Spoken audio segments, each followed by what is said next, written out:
Good morning students. Physics की class में आपका हार्दिक स्वागत है।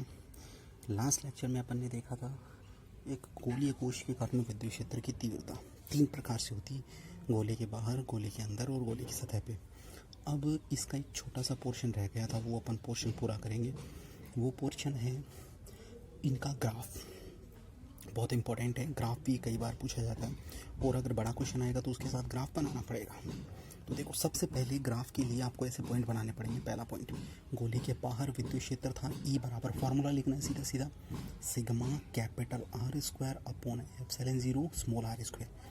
अब आपको याद हो तो उस डेरिवेशन में अपन ने क्या किया था, अपन ने कैपिटल R तो गोले की त्रिज्या बताई थी जो कि फिक्स है, सिग्मा भी फिक्स है, कांस्टेंट है, एप्सिलॉन 0 भी कांस्टेंट है। तो कैपिटल R क्या है, सॉरी स्मॉल r क्या है, वेरिएबल। तो यानी कि E समानुपाती 1/r स्क्वायर। तो अपन क्या लिख सकते हैं, E बाहर बरा समानुपाती 1/r स्क्वायर, इतना अपन लिख सकते हैं। ये अपन किस फॉर्मूले से कहेंगे, गोले के बाहर के लिए। तो E बराबर ये था, मैंने E बाहर लिख दिया, इसमें कोई आपत्ति नहीं होनी चाहिए मेरे ख्याल से।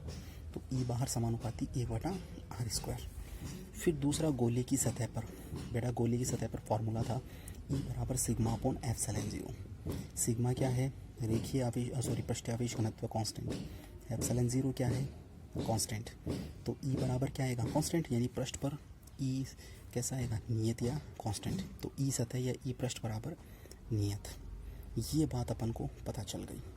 फिर इसके बाद में गोले के अंदर, क्योंकि गोले के अंदर तो आवेश था ही नहीं और आवेश नहीं था तो विद्युत क्षेत्र भी 0। तो E अंदर कितना आ गया, 0। अब देखो, ये मैंने जो डब्बे में 3 बना रखे हैं, E बाहर, E सतह है और E अंदर, इन तीनों की सहायता से अपन को ग्राफ बनानी। तो ग्राफ बनाने के लिए मैं सिस्टमेटिक तरीके से बता रहा हूँ, ध्यान से समझ लेना कि तीनों अपन को, ये बाहर, ये अंदर, सॉरी सतह पे, और ये रह गया अंदर। तीनों के पहले तो आपको फार्मूले उतारने हैं। फार्मूले के बाद में वो किस पर निर्भर कर रहा है, जैसे ये R पे निर्भर कर रहा है तो इस पे समानुपाती लगा लिया, ये किसी पे निर्भर नहीं कर रहा तो नियत, और ये 0 तो 0। तो अब देखो क्या काम करना है।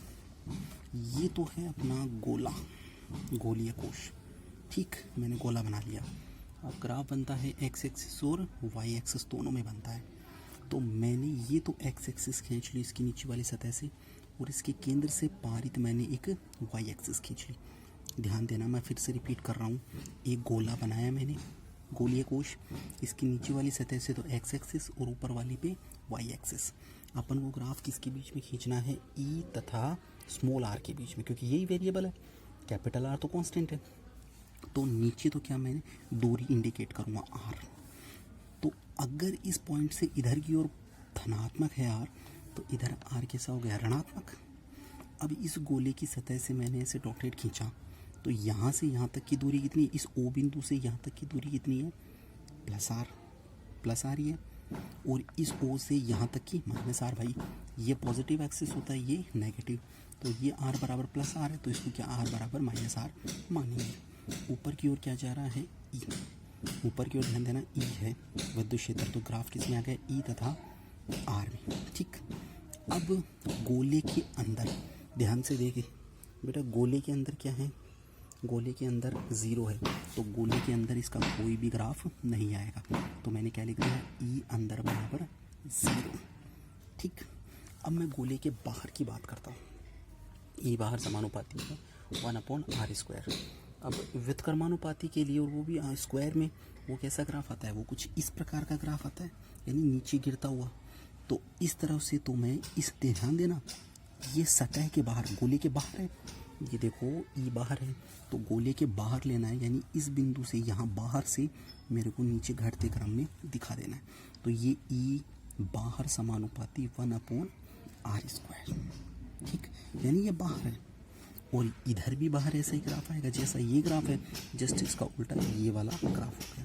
तो यानी E बाहर समानुपाती 1/r स्क्वायर। तो बाहर का मामला कंप्लीट और अंदर का मामला कंप्लीट। अब सतह पे देखो कांस्टेंट है, तो सतह पे देखो अधिकतम, अच्छा सतह पे देखो कांस्टेंट भी और अधिकतम भी है, तो सतह पे अधिकतम यानी ये रही अपनी सतह, इस पॉइंट पर और इस पॉइंट पर अपन ने अधिकतम दर्शा दिया। बस यही अपना ग्राफ है। मेरे को पता है बच्चों को ग्राफ बनाने में कन्फ्यूजन होता है, मैं फिर से रिपीट कर रहा हूँ, पूरी की पूरी ये ग्राफ फिर से रिपीट कर रहा हूँ, चाहे टाइम लगे, लेकिन ग्राफ अच्छे से तुम्हें पता होना चाहिए, क्योंकि अब सभी में यही ग्राफ बनाना पड़ेगा। 5-6 जो इसके अनुप्रयोग है गाउस के नियम के, उनमें सब में यही ग्राफ बनाना पड़ेगा। तो फिर से देखो, ई बाहर, ई सतह और ई अंदर डिनोट कर लिया।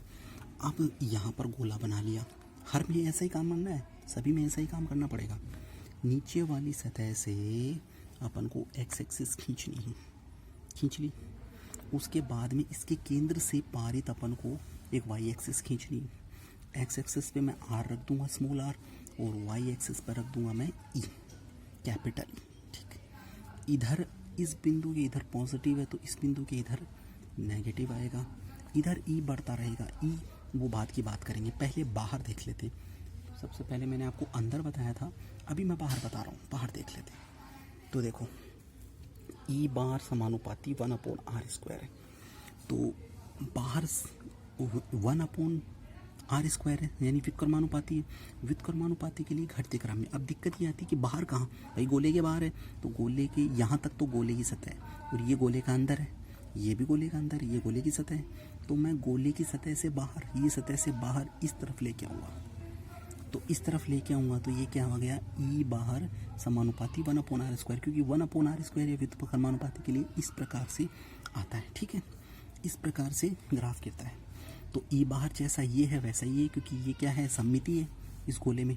तो जैसा ये ग्राफ है वैसा ही ये ग्राफ, मैं यहाँ लिख दूंगा ई बाहर समानुपाती 1/r², ई बाहर समानुपाती 1/r²। फिर ई सतह पर नियत है, तो नियत अधिकतम यहाँ मैं दर्शाना पड़ेगा, ई सतह बराबर नियत, ई सतह बराबर नियत। फिर अंदर, ई अंदर बराबर 0। तो ये ग्राफ बेटा आपको ध्यान रखना है। अब अगला डेरिवेशन है वो नेक्स्ट लेक्चर में करेंगे, लेकिन मैं इसका थोड़ा डिस्क्रिप्शन बता देता हूँ ताकि थोड़ा सा आपको आइडिया हो जाए। अनंत लंबाई के रेखीय आवेश के कारण विद्युत क्षेत्र, मतलब एक चालक तार है, ठीक है, अनंत रेखीय लंबाई का है, अनंत लंबाई का है, उसको आवेश देने पर विद्युत क्षेत्र की तीव्रता कितनी होगी, वो थोड़ा सा मैं डायग्राम में समझा देता हूँ। बेटा ये देखो, एक तार है जो कि मैंने एल लंबाई का मान लिया, ये देखो ये बीच वाला यही तार है केवल, इस पर प्लस क्यों आवेश दिया जाता है, तो यहाँ इससे आर दूरी पर एक बिंदु P स्थित है, उस बिंदु पर मेरे को विद्युत क्षेत्र की तीव्रता ज्ञात करनी है। ठीक है, तो इसके लिए मेरे को क्या काम करना पड़ेगा, इसके लिए मेरे को बंद पृष्ठ मानना पड़ेगा, क्योंकि गाउसियन बंद पृष्ठ में ही काम करता है। तो बंद पृष्ठ माना, तो इसके लिए तो एक डॉटेड ऐसा एक सर्कल बनेगा। लेकिन ऐसे बहुत सारे ऐसे, भाई ये तो इस बिंदु के लिए हुआ, यहाँ वाले बिंदु के लिए एक और सर्कल आएगा, ऊपर वाले के लिए एक और सर्कल, एक और सर्कल, फिर नीचे सर्कल, फिर नीचे सर्कल। सभी सर्किलों को या सभी वृत्तों को मैं जोड़ता हूँ तो क्या मिलेगा, बेलन। तो इसमें गाउसियन पृष्ठ एक बेलन मिलेगा। ठीक है, तो बस यही बात अपन को ध्यान रखनी थी। इस बेलन को अपन 3 पार्ट में डिवाइड करेंगे, एक तो नीचे वाली सतह, एक ऊपर वाली सतह और एक साइड वाली सतह। तीनों के लिए अलग अलग गाउस प्रमेय लगाएंगे, बहुत ईजी तरीके से शॉर्ट आउट कर देंगे। तो ये अपन अगले लेक्चर में करेंगे, बहुत ईजी है। बस आपको ये ध्यान होना चाहिए कि इसमें गाउसियन पृष्ठ कैसे बनती है। अच्छा, एक चीज़ और, इन डेरिवेशंस में जो 5-6 ये गाउस के अनुप्रयोग हैं, इनमें आपको केवल इतना ध्यान रखना है कि गाउसियन ये बंद पृष्ठ कैसे बनती है, बेलनाकार, गोलाकार, रेखिक। बस अगर वो पता चल गई तो बहुत काम ईजी है, बहुत ही सिस्टमेटिक तरीके से समझाएंगे। ठीक है।